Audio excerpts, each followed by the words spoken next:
guys! Good morning! Check natin ang ating tanim na stonebreaker. Ayan.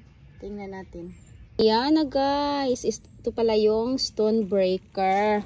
Ayan. Kung may kayo problema sa mga kidney, sa inyong pag-ihi guys, kay ito lang yung inumin ninyo. O diba? Kaya siya tinatawag na stonebreaker kasi may ganito siya o parang stone. O ayan.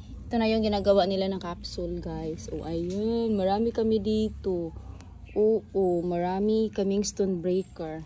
O, ayan.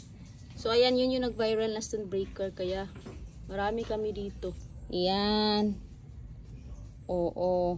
Yan, tumubo lang siya dito. Yung isa, tinanim ko kasi tinatransfer ko kasi dito sa loob ng bahay para may magamit kami. Yan, inumin namin yan. Ayan, thank you for watching guys. Ayan lang ang tips for today. Inumin natin to yung stonebreaker para cleansing sa ating kidney at makapaganda sa ating katawan. Thank you for watching. Bye.